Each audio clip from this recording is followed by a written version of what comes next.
In the high-stakes chess game of global military power, few places are as critical or as tense as the Strait of Hormuz. This narrow waterway, a vital artery for the world's oil supply, has long been a flashpoint of geopolitical friction, particularly between the United States and Iran. Recently, this tension escalated in a dramatic fashion when the U.S. Navy deployed one of its newest and most formidable assets, the USS Tripoli, directly into this volatile region. What unfolded was a masterclass in modern naval strategy, psychological warfare, and a powerful demonstration of American military might that sent shockwaves through the international community. So, what exactly happened when the mighty USS Tripoli sailed into Iran's proverbial backyard? Let's break down this incredible encounter. First, to understand the gravity of this event, we need to appreciate the vessel at the center of it all, the USS Tripoli, LHA-7.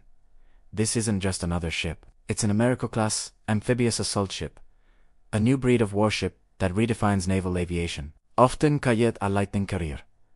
The Tripoli is specifically optimized to carry the F-35B, Lightning II, the most advanced stealth fighter jet in the world. Unlike traditional aircraft carriers, which are massive and require extensive support, the Tripoli is more agile, more versatile, and packs an incredible punch. A single Tripoli-class ship, loaded with a squadron of F-35Bs, can project more air power than many entire nations possess. Its design allows it to operate as a light aircraft carrier, a troop transport, a command and control center, and a hospital ship, all rolled into one. Sending the Tripoli to the Strait of Hormuz was not a routine deployment. It was a deliberate and powerful statement. The context for this deployment is crucial. For years, Iran has used the Strait of Hormuz as a lever of power. Its Islamic Revolutionary Guard, Corps Navy, or IRGC Navy, frequently employs asymmetric tactics using swarms of small, fast attack boats to harass, intimidate,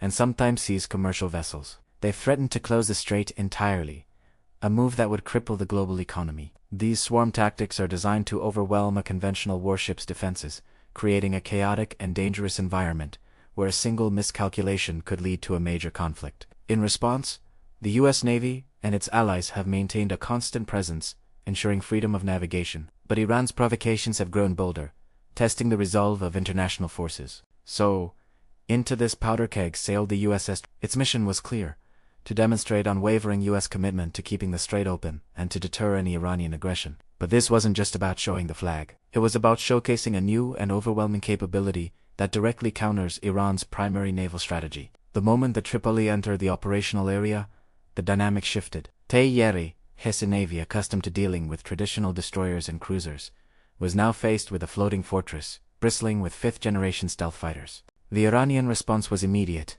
but surprisingly cautious. Their surveillance drones were launched. Their patrol boats scrambled, but they kept their distance. The usual aggressive maneuvers and close-quarters harassment were noticeably absent. Why the sudden change in behavior? The answer lies in the unique capabilities of the Tripoli and its F-35Bs. The F-35 isn't just a fighter, it's a flying supercomputer, a sensor and data fusion marble. A single F-35 flying high above the Tripoli can see, track, and share data on every single vessel in the stratosphere, sea, and even on land without ever being detected itself. This created an information domainous bubble around the Tripoli. The Iranian commanders on their small boats suddenly found themselves completely exposed. They knew, or had to assume, that every move they made was being watched, analyzed, and targeted in real time by an invisible enemy in the sky. The swarm tactic relies on chaos and overwhelming a ship's sensors, but the F-35s effectively rendered that tactic obsolete. They could identify the command boat in a swarm, track every individual craft, and provide targeting solutions to the Tripoli's own defense systems or to other allied assets long before the boats could get anywhere near striking distance. The psychological impact of this cannot be overstated. It's like trying to play poker when you know your opponent can see your hand. The IRGC forces were effectively blinded and outmaneuvered before the engagement even began. Reports from the region describe a tense but professional standoff. U.S. Navy channels broadcast standard maritime warnings, asserting their right to operate in international waters. The Tripoli, flanked by its escort ships, proceeded calmly and deliberately through the strait. It launched and recovered aircraft in a clear display of its operational readiness. F-35Bs could be seen when the Navy wanted them to be seen conducting patrols, their presence a silent but unmistakable warning. The Iranian boats shadowed the American flotilla from a safe distance, their usual bravado replaced by a calculated observation. There were no reckless high-speed passas, no threatening radio calls. It was a game of chicken where one side had decisively called the other's bluff. This event was more than just a single transit. It was a strategic communication. The Pentagon sent a message to Tehran and the rest of the world. Our technological edge is not just an advantage, it's a game. Your primary naval strategy is now checked. The Lightning Carrier concept, pairing a versatile amphibious assault ship with the world's most advanced stealth fighter, has proven its worth in one of the most contested waterways on the planet. This deployment effectively neutralized Iran's ability to use its swarm tactics as a credible threat against a prepared U.S. naval group. Furthermore, this operation highlighted the flexibility of American sea power. Deploying a full-size supercarrier is a massive logistical undertaking. The Tripoli offers a more scalable and sustainable option for maintaining presence and projecting power in regions like the Persian Gulf.